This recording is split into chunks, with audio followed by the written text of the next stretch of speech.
नमस्कार, मैं संजीव कुमार। आज न्याय दर्शन के प्रवर्तक गौतम, जिन्हें अक्षपाद भी कहा जाता है,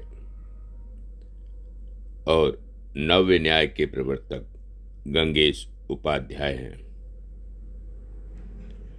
न्याय दर्शन में कहा जाता है, जिसके द्वारा किसी प्रतिपाद्य विषय की सिद्धि की जा सके उसे न्याय कहते हैं। वात्स्यायन के अनुसार प्रमाणों के द्वारा प्रमेय अर्थात वस्तु की परीक्षा करना ही न्याय है। भारतीय दर्शन में न्याय वैशेषिक को समान तंत्र माना गया है। दोनों में अधोलिखित समानताएं हैं। न्याय और वैशेषिक दोनों असत कार्यवाद को मानते हैं।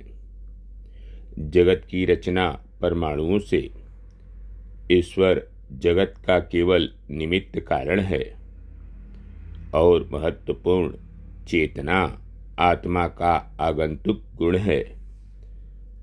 अज्ञान ही बंधन का मूल कारण है। तत्व ज्ञान से अज्ञान का नाश होता है और सातवां, मोक्ष की स्थिति में आत्मा सुख दुख व चेतना से रहित हो जाती है। महत्वपूर्ण असमानताएं भी हैं। न्याय में जहां ज्ञान मीमांसा प्रमुख है, वहीं वैशेषिक में तत्व मीमांसा। न्याय में 4 प्रमाण तथा वैशेषिक में 2 ही प्रमाण स्वीकृत हैं। न्याय में 16 पदार्थ जबकि वैशेषिक में 7 पदार्थ ही स्वीकृत हैं। ज्ञान न्याय के अनुसार ज्ञान वह है जो वस्तु या विषय को प्रकाशित करता है। अर्थ प्रकाशो बुद्धि। ज्ञान हमारे समस्त व्यवहारों का आश्रय है। यह आत्मा का आगंतुक गुण है। 24 गुणों में ज्ञान भी एक गुण है। ज्ञान के बारे में, ज्ञान अर्थात चेतना भौतिक तत्वों का एक आगंतुक गुण है। चार्वाक। ज्ञान आत्मा का आगंतुक गुण है। न्याय वैशेषिक एवं प्रभाकर। ज्ञान आत्मा का अनिवार्य गुण है। जैन दर्शन एवं रामानुज। ज्ञान आत्मा का एक पर्याय है और यह अनिवार्यतः एक क्रिया है। ज्ञान आत्मा की क्रिया है। कुमारिल। आत्मा स्वयं ज्ञान स्वरूप है, चैतन्य स्वरूप है। सांख्य एवं अद्वैत वेदांत। ज्ञान के प्रकार अनुभव और स्मृति। अनुभव के प्रकार यथार्थ अनुभव अर्थात प्रमा। दूसरा अयथार्थ अनुभव अर्थात अप्रमा। प्रमा के प्रकार प्रत्यक्ष, अनुमति, शब्दबोध और उपमिति। अप्रमा के प्रकार संशय, विपर्य अर्थात भ्रम। तीसरा तर्क और चौथा स्मृति।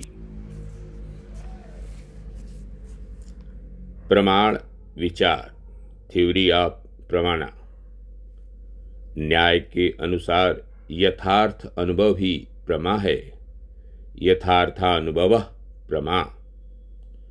जहाँ जो वस्तु जिस रूप में है उसका उसी रूप में ज्ञान यथार्थ अनुभव है। प्रमा अर्थात यथार्थ अनुभव 4 प्रकार के हैं, यथा प्रत्यक्ष, अनुमति, उपमिति एवं शब्दबोध।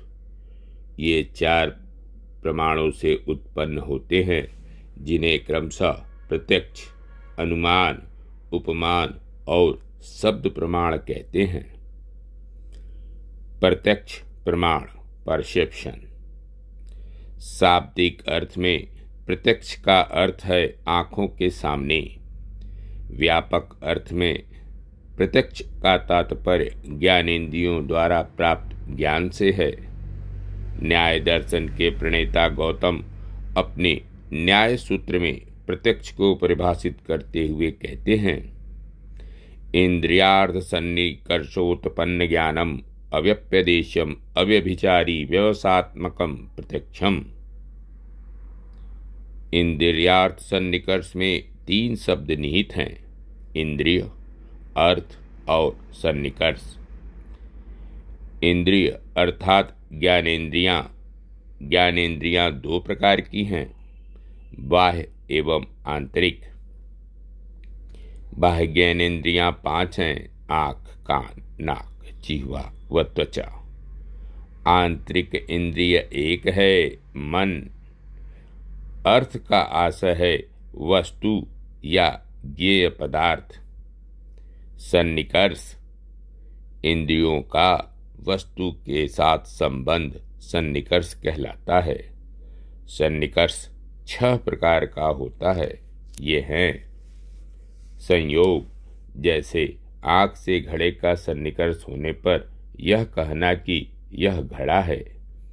संयुक्त समवाय, जैसे घड़ा लाल है। संयुक्त समवेत समवाय, जैसे घड़ा लालत्व से युक्त है। समवाय, जैसे कान से शब्द का प्रत्यक्ष। समवेत समवाय, जैसे कान से शब्दत्व का प्रत्यक्ष। और छठा विशेषण विशेष्य भाव सन्निकर्ष, इससे अभाव का ज्ञान होता है, जैसे यह स्थान इस समय घड़े के अभाव की विशेषता से युक्त है।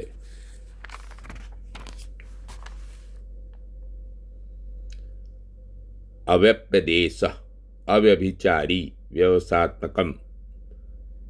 वाचस्पति मिश्र के अनुसार अव्यपदेश शब्द निर्विकल्प प्रत्यक्ष को, अव्यभिचारी पद अभ्रांत ज्ञान को और व्यवसायात्मक शब्द सविकल्प प्रत्यक्ष को इंगित करता है।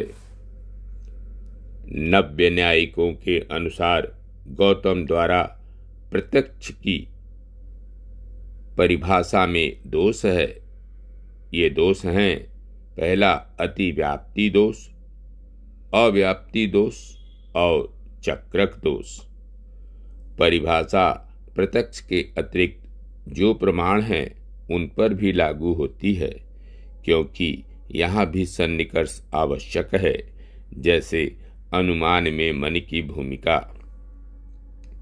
परिभाषा ईश्वरीय प्रत्यक्ष एवं योगज प्रत्यक्षों को व्याख्यायित नहीं कर पाती। परिभाषा में प्रत्यक्ष की व्याख्या इंद्रियों के आधार पर और इंद्रियों की व्याख्या प्रत्यक्ष के आधार पर की गई है। उपरोक्त कमियों के निराकरण के लिए आचार्य विश्वनाथ प्रत्यक्ष को परिभाषित करते हुए कहते हैं कि ज्ञानाकरणकम ज्ञानम प्रत्यक्षम, अर्थात वही ज्ञान प्रत्यक्ष है जिसका कोई अन्य ज्ञान साधन अर्थात करण नहीं है। इसी संदर्भ में गंगेश प्रत्यक्ष को परिभाषित करते हुए कहते हैं कि प्रत्यक्षस्य साक्षात्कारित्वम लक्षणम, अर्थात साक्षात्कारित्व ही प्रत्यक्ष का लक्षण है। प्रत्यक्ष साक्षात ज्ञान है। प्रत्यक्ष के प्रकार, संबंध और अवस्था के आधार पर, संबंध के आधार पर प्रत्यक्ष 2 प्रकार का होता है। पहला लौकिक प्रत्यक्ष, जब इंद्रियों का वस्तु के साथ संपर्क साधारण ढंग से होता है तो उसे लौकिक प्रत्यक्ष कहते हैं। लौकिक प्रत्यक्ष 2 प्रकार का होता है। पहला बाह्य प्रत्यक्ष, दूसरा मानस प्रत्यक्ष। बाह्य ज्ञानेंद्रियों से प्राप्त होने वाला प्रत्यक्ष बाह्य प्रत्यक्ष है। मन से दुख सुख आदि का ज्ञान होता है, यह मानस प्रत्यक्ष है। लौकिक प्रत्यक्ष के अंतर्गत ही निर्विकल्प और सविकल्प प्रत्यक्ष सम्मिलित होते हैं या किया जाता है। दूसरा, अलौकिक प्रत्यक्ष। जब इंद्रियों का संपर्क वस्तु से अलौकिक ढंग से होता है तो फिर उस प्रत्यक्ष को अलौकिक प्रत्यक्ष कहते हैं। जैसे बर्फ को देखकर ठंडेपन का ज्ञान। अलौकिक प्रत्यक्ष 3 प्रकार का होता है: सामान्य लक्षण, ज्ञान लक्षण और योगज। सामान्य लक्षण प्रत्यक्ष, यह एक असाधारण प्रत्यक्ष है जिसमें हम न केवल वस्तु को देखते हैं बल्कि उसके सामान्य का भी प्रत्यक्ष कर लेते हैं। जैसे मनुष्य को देखकर मनुष्यत्व का ज्ञान। न्याय दर्शन वस्तुवादी दर्शन है। ये सामान्य की वस्तुगत सत्ता स्वीकार करते हैं। यहाँ इसके ज्ञान हेतु सामान्य लक्षण प्रत्यक्ष को स्वीकार किया गया है। जैसे मनुष्य के प्रत्यक्षीकरण के क्रम में पहले हमें मनुष्यत्व का ज्ञान होता है, फिर लौकिक प्रत्यक्ष से मनुष्य विशेष का ज्ञान होता है। न्याय दर्शन में सामान्य लक्षण प्रत्यक्ष के आधार पर ही व्याप्ति की सिद्धि की गई है। इसके अनुसार जब हम धूम और अग्नि को देखते हैं तो फिर हम धूमत्व और अग्नित्व को देखकर उनके मध्य के सार्वभौम संबंध को भी जान लेते हैं। ज्ञान लक्षण प्रत्यक्ष, इस प्रत्यक्ष में इंद्रियां अपने संबंधित विषय से भिन्न विषय का ज्ञान प्राप्त करती हैं। जैसे फूल को देखकर उसके सुगंधित होने का ज्ञान। योगज प्रत्यक्ष, योगाभ्यास द्वारा प्राप्त अलौकिक शक्ति प्राप्त योगियों द्वारा भूत भविष्य की भी सूक्ष्म एवं दूरस्थ वस्तुओं का प्रत्यक्ष कर लेता है। अवस्था के आधार पर प्रत्यक्ष 2 प्रकार के होते हैं: सविकल्प और निर्विकल्प। ये दोनों प्रत्यक्ष 2 प्रकार के न होकर प्रत्यक्ष की 2 अवस्थाएं हैं। निर्विकल्प प्रत्यक्ष की प्रारंभिक अवस्था है, जबकि सविकल्प उस पर आधारित परवर्ती अवस्था है।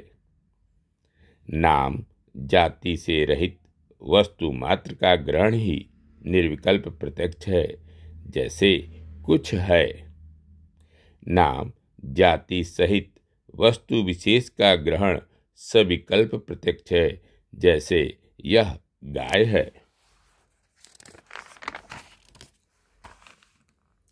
बौद्ध केवल निर्विकल्प प्रत्यक्ष को ही प्रत्यक्ष के रूप में स्वीकार करते हैं। सविकल्प प्रत्यक्ष को अनुमान रूप में स्वीकार किया गया है। दिंगनाग के अनुसार प्रत्यक्ष कल्पना से रहित एवं नाम जाति आदि से असंयुक्त ज्ञान है। जैन दर्शन में केवल सविकल्प प्रत्यक्ष को ही स्वीकार किया गया है। न्याय दर्शन में सविकल्प व निर्विकल्प दोनों प्रत्यक्षों को स्वीकार किया गया है। मीमांसा के अनुसार निर्विकल्प प्रत्यक्ष में भी प्रवृत्ति सामर्थ्य होती है। सविकल्प प्रत्यक्ष में वस्तु के आकार के साथ उसके प्रकार का भी ज्ञान होता है। प्रतिभिज्ञा, कुछ विद्वान प्रत्यभिज्ञा को सविकल्प प्रत्यक्ष का एक विशेष रूप मानते हैं। प्रतिभिज्ञा का अर्थ है पहचानना, अर्थात अतीत की स्मृति और वर्तमान का प्रत्यक्ष। तुलना, पाश्चात्य दर्शन में अनुमान को आगमन और निगमन 2 रूपों में स्पष्ट विभाजित किया गया है। आगमन में विशेष से सामान्य निष्कर्ष निकाले जाते हैं। निगमन में सामान्यतः सामान्य से विशेष निष्कर्ष निगमित किए जाते हैं। पाश्चात्य निगमन में 3 वाक्य होते हैं: साध्य, पक्ष और निष्कर्ष। यहाँ निगमन में 5 वाक्य होते हैं। पाश्चात्य निगमन में आकारिक सत्यता प्राप्त होती है, जबकि पंचावयव अनुमान में वास्तविक सत्ता की प्राप्ति होती है। पाश्चात्य निगमनात्मक अनुमान का विवेचन जिज्ञासा की संतुष्टि मात्र है। यहाँ इसे मोक्ष के सहायक के रूप में स्वीकार किया गया है। अनुमान, इन्फरेंस। अनुमान 2 शब्दों से मिलकर बना है, अनु और मान, अर्थात पश्चात ज्ञान। गौतम के न्याय सूत्र के अनुसार तत्पूर्वकम अर्थात पूर्व ज्ञान के पश्चात होने वाला ज्ञान अनुमान है। यहाँ पूर्व ज्ञान का आशय पक्षधर्मता ज्ञान एवं व्याप्ति ज्ञान से है। उदाहरण, पर्वत पर धुआं है, पक्षधर्मता। जहाँ जहाँ धुआं है वहाँ वहाँ आग है, व्याप्ति। इसलिए पर्वत पर आग है, अनुमान से प्राप्त ज्ञान। न्याय मतानुसार व्याप्ति से विशिष्ट पक्षधर्मता का ज्ञान ही परामर्श है। परामर्श से उत्पन्न ज्ञान अनुमति है। अनुमति का साधन ही अनुमान है। अनुमान को 3 प्रकारों से विभाजित किया गया है: प्रयोजन, प्राचीन न्याय व नव्य न्याय के दृष्टिकोण से। प्रयोजन की दृष्टि से अनुमान को 2 भागों में वर्गीकृत किया गया है: स्वार्थानुमान और परार्थानुमान। जो अनुमान अपने लिए किया जाता है उसे स्वार्थानुमान कहते हैं। इसमें 3 वाक्यों का होना आवश्यक है। वाक्यों के क्रम की बाध्यता नहीं है। जैसे जहाँ जहाँ धुआं है वहाँ वहाँ आग है। इस पर्वत पर धुआं है, अतः इस पर्वत पर आग है। परार्थानुमान, जब अनुमान दूसरों के शंका समाधान के लिए किया जाता है। परार्थानुमान में 5 वाक्य क्रमबद्ध रूप में होते हैं, इसलिए इसे पंचावयव अनुमान भी कहते हैं। पहला, प्रतिज्ञा, पर्वत पर आग है। दूसरा, हेतु, क्योंकि पर्वत पर धुआं है। तीसरा, उदाहरण सहित व्याप्ति वाक्य, जहाँ जहाँ धुआं है वहाँ वहाँ आग है, जैसे रसोई घर। चौथा, उपनय, इस पर्वत पर धुआं है। 5वां, निगमन, इसलिए इस पर्वत पर आग है।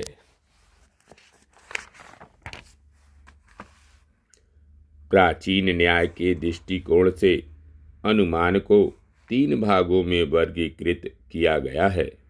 ये हैं पूर्ववत, शेषवत और सामान्यतो दृष्ट अनुमान। पूर्ववत अनुमान में कारण को देखकर अज्ञात कार्य का अनुमान किया जाता है। जैसे बादलों को देखकर वर्षा होने का अनुमान। शेषवत अनुमान में ज्ञात कार्य के आधार पर अज्ञात कारण का अनुमान किया जाता है।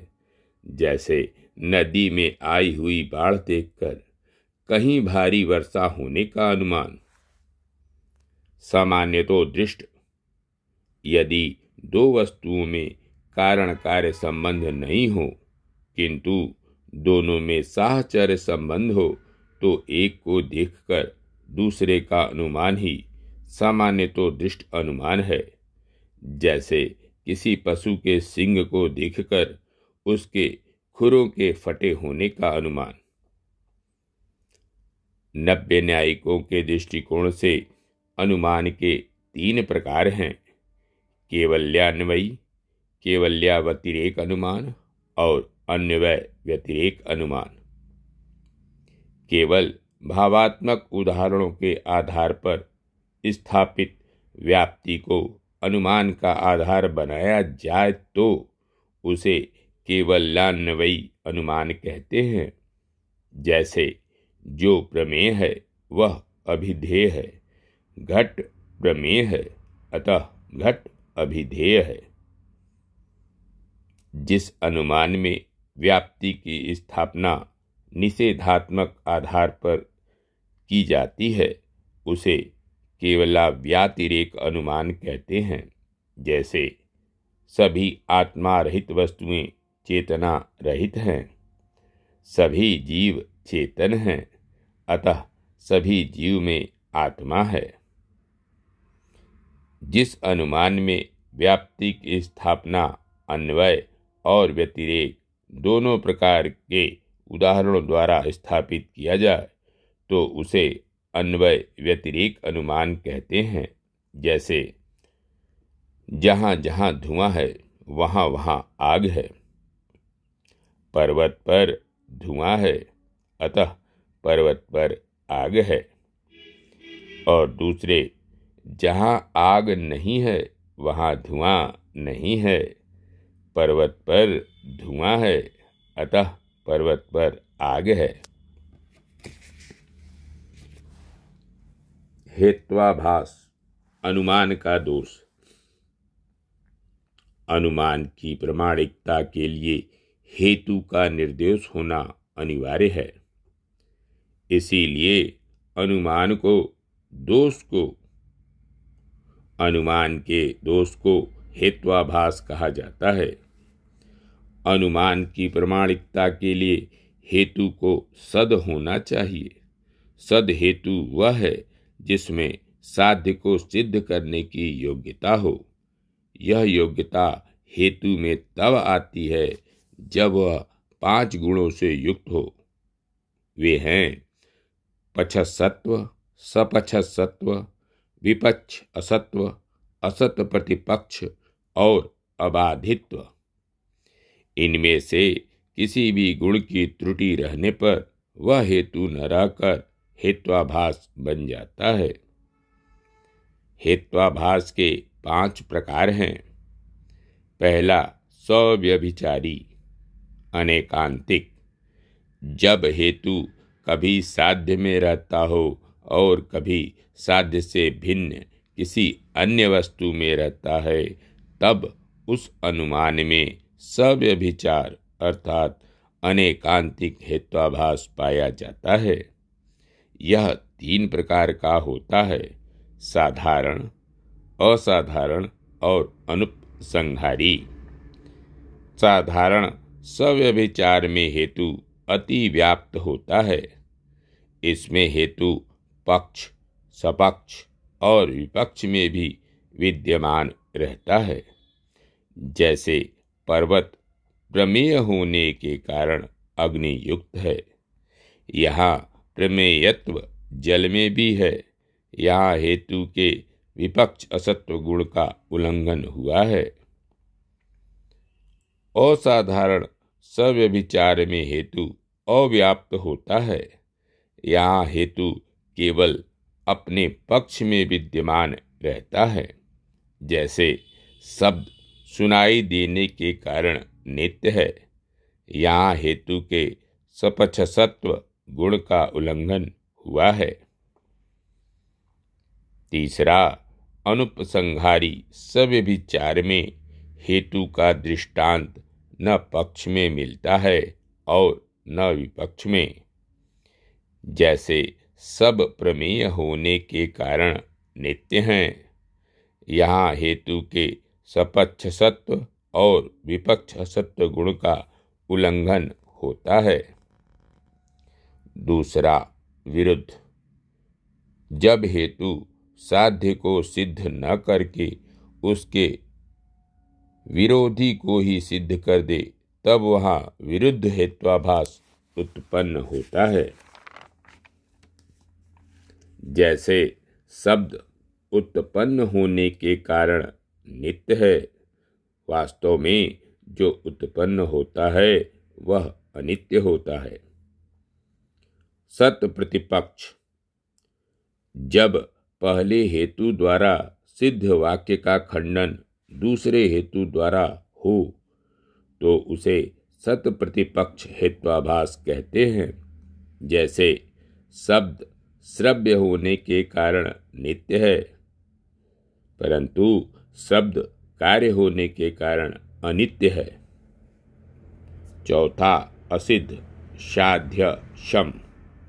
हेतु के आधार पर साध्य की सिद्धि की जाती है, परंतु यदि हेतु भी साध्य की भांति स्वयं असिद्ध हो तब वहाँ असिद्ध हेत्वाभास होता है। यहाँ हेतु के पक्षसत्व गुण का उल्लंघन होता है। यह 3 प्रकार का होता है: आश्रय सिद्धि, स्वरूपा सिद्धि और व्याप्त्वा सिद्धि। आश्रय सिद्धि में जैसे आकाश का फूल सुगंधित है, आकाश का फूल नित्य है,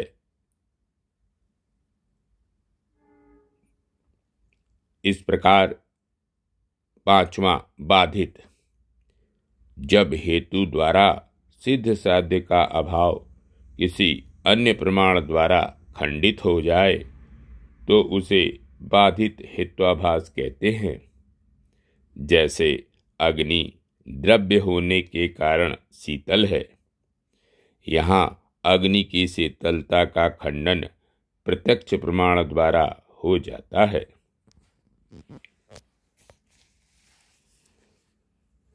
व्याप्ति और व्याप्ति ज्ञान। हेतु और साध्य के मध्य नियत, निरुपाधिक, सार्वभौम और अव्यभिचारी संबंध है व्याप्ति। व्याप्ति अनुमान का प्रमाण है। व्याप्ति 2 प्रकार का होता है: समव्याप्ति और विषम व्याप्ति। समव्याप्ति में हेतु और साध्य का विस्तार समान होता है। जैसे जो ज्ञेय है वही अभिधेय है, जो अभिधेय है वह ज्ञेय है। विषम व्याप्ति में हेतु और साध्य का विस्तार असामान्य होता है। जैसे जहाँ जहाँ धुआं वहाँ वहाँ आग है, यहाँ आग व्यापक है और धुआं व्याप्य है। व्याप्ति की सिद्धि के लिए तर्क। न्यायिकों के अनुसार व्याप्ति की स्थापना की 6 विधियां हैं। पहला, अन्वय। एक वस्तु के भाव से दूसरी वस्तु का भी भाव होना अन्वय कहलाता है। जैसे जहाँ जहाँ धुआं है वहाँ वहाँ आग है। दूसरा, व्यतिरेक। एक वस्तु के अभाव होने से दूसरे वस्तु का भी अभाव हो जाना व्यतिरेक कहा जाता है। जैसे जहाँ जहाँ आग नहीं है वहाँ वहाँ धुआं भी नहीं है। तीसरा, व्याभिचाराग्रह। 2 वस्तुओं के बीच व्यभिचार का अभाव व्याभिचाराग्रह कहलाता है। जैसे धुआं के साथ हम निरंतर आग का अनुभव करते हैं। हेतु का साध्य के साथ एकांतिक संबंध होना चाहिए। चौथा, निरुपाधिक अर्थात शर्त रहित। व्याप्ति को शर्त पर आधारित नहीं होना चाहिए। जैसे जहाँ जहाँ धुआं है वहाँ वहाँ आग है, परंतु जहाँ जहाँ आग है वहाँ वहाँ धुआं है, इसे व्याप्ति के रूप में स्वीकार नहीं किया जा सकता, क्योंकि अग्नि के साथ धुआं तभी रहता है जब वहाँ आर्द्रता भी विद्यमान हो। पांचवा, तर्क। व्याप्ति को तर्क पर आधारित होना चाहिए ताकि उसकी निश्चितता को लेकर संशय न रहे। जैसे यदि वाक्य जहाँ जहाँ जहाँ धुआं है वहाँ आग है को हम असत्य माने, तब इसका विरोधी वाक्य कभी कभी धुएं के साथ आग नहीं रहती है को अवश्य सत्य मानना चाहिए। किंतु व्यवहार में यह सत्य नहीं है। अतः जहाँ जहाँ धुआं है वहाँ वहाँ आग है, यह कथन सत्य है। छठा, सामान्य लक्षण प्रत्यक्ष। इसके अनुसार किसी वस्तु के प्रत्यक्ष से उसमें निहित सामान्य का भी प्रत्यक्ष हो जाता है। जैसे मनुष्य को देखकर मनुष्यत्व का ज्ञान, न्याय के अनुसार हम केवल किसी विशेष धुएं एवं आग के माध्य संबंध का प्रत्यक्ष नहीं करते, बल्कि उसके धूमत्व एवं अग्नियत्व को देखकर उनके माध्यम के से सार्वभौमिक संबंध को भी जान लेते हैं। व्याप्ति का ज्ञान हमें इसी सामान्य लक्षण प्रत्यक्ष से होता है। आलोचना। चारवाक के अनुसार व्याप्ति की सिद्धि किसी प्रमाण से नहीं की जा सकती। इसकी सिद्धि प्रत्यक्ष से करने पर अवैध सामान्यीकरण का दोष, अनुमान से करने पर अनवस्था दोष व चक्रक दोष उत्पन्न होता है। शब्द से करने पर चक्रक दोष के साथ साथ अनुमान की स्वतंत्रता भी खंडित होती है। बौद्धों ने व्याप्ति के लिए अविनाभाव शब्द का प्रयोग किया। अविनाभाव का अर्थ है जहाँ साध्य का अभाव है वहाँ हेतु की सत्ता का भी न होना। बौद्धों ने व्याप्ति की सिद्धि के लिए तदात्म एवं तदुत्पत्ति की बात की है। धन्यवाद। नमस्कार। शेष अगले अंक में। मैं संजीव कुमार।